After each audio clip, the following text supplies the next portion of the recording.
PM Modi 2 દિવસ ગુજરાતના પ્રવાસે છે ત્યારે આજે તેમના પ્રવાસનો બીજો દિવસ અને નવસારી ખાતે આજે તેમનો પ્રવાસ છે। આજે તેમના પ્રવાસનો બીજો દિવસ અને નવસારીમાં કાર્યક્રમમાં તેઓ હાજરી આપવાના છે। નવસારીમાં લખપતિ દીદી કાર્યક્રમમાં તેઓ ભાગ લેશે। લખપતિ દીદીઓ સાથે પીએમ સંવાદ કરશે। આજનો કાર્યક્રમને લઈ આજના કાર્યક્રમમાં મોદી સાહેબના પ્રોગ્રામમાં તો એમ બી કાયમમાં ઉત્સાહ હોય જ છે। એટલે અમારી બધી બહેનો લગભગ આખા અમારા ઉમરગામ તાલુકાની બધી બેસો ફૂલ થઈને આવતી છે।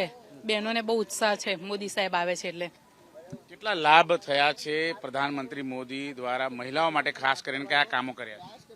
ખાસ તો મોદી સાહેબને તો કંઈ કહેવાની સવાલ જ નથી કે બહેનોને તો એટલો સપોર્ટ કરેલો છે તો બહેનો ઉત્સાહપૂર્વક એમ જ એમના પોતાથી જ એમ મનમેળથી બધી બહેનો આવી ગઈ। કેટલું તમે જુઓ કેટલી બસો છે, કેટલા સાધનો છે, કેટલું એટલે કે સાહેબના કામથી વધારે થાય છે એટલે સાહેબનું માન બહેનો પ્રત્યે વધારે છે અને બહેનો બહુ માને છે એમને। લખપતિ બહેનો પણ આજે આવી રહી છે, કેટલું કામ કર્યું છે બહેનો માટે મોદીજી? બહેનો માટે મોદી સાહેબે જે કામ કર્યું છે, એક તો મુદ્રા યોજના છે, સૌથી પહેલા છે ઉજ્જવલા યોજના છે અને સખી મંડળોની જે મોદી સરકાર તરફથી જે શરૂઆત કરવામાં આવી છે, જે નાની નાની બહેનોને નાની નાની જરૂરિયાતથી એક ગ્રુપ બનાવીને પોતે સ્વનિર્ભર બની શકે એના માટે કરી છે। બીજું એક આવાસ યોજના જે બહેનોના નામથી મોદી સાહેબે ચલાવી છે। જે બહેનો અત્યારે કાચા ઘરમાં રહેતી હતી એને પોતાનું આજે પાકું મકાન મળતું થયું છે।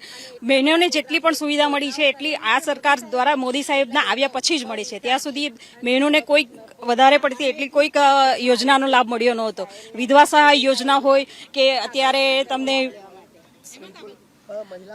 દર મહિને વિધવાઓને જે 200 રૂપિયા દર મહિને સહાય આપે છે એ પણ એક સૌથી મોટી બહેન માટે એક બિલકુલ રાહ જોવાઈ રહી છે પ્રધાનમંત્રી નરેન્દ્ર મોદીની રૂટ તમે જોઈ શકો છો। જે રીતે અત્યારે હાલ કોન્વે છે પસાર થઈ રહ્યા છે, ગણતરીની મિનિટોમાં જે પ્રમાણે પ્રધાનમંત્રી નરેન્દ્ર મોદી છે હેલીપેડ ખાતે આવી પહોંચ્યા અને આ પ્રમાણે જોઈ શકાય છે તમામ એ બહેનોનું સન્માન કરવામાં આવશે અને જે વ્યવસ્થા છે એ પણ કરવામાં આવી છે। સાથોસાથ લખપતિ દીદી આ સંમેલન તમે જોઈ શકો છો, લખપતિ દીદી સંમેલન અને પ્રધાનમંત્રી નરેન્દ્ર મોદીની અત્યારે રાહ જોવાઈ રહી છે। કેમેરામેન રાકેશ પાનવાલા સાથે ધનરાજ બાગલે, એબીપી અસ્મિતા, નવસારી। તો પ્રધાનમંત્રી આજે નવસારી જિલ્લાની મુલાકાતે છે, ત્યાં લખપતિ દીદી કાર્યક્રમમાં હાજરી આપશે। નવસારી જિલ્લાના વાંસી બોરસીમાં પ્રધાનમંત્રીની ઉપસ્થિતિમાં આંતરરાષ્ટ્રીય મહિલા દિવસની ઉજવણી।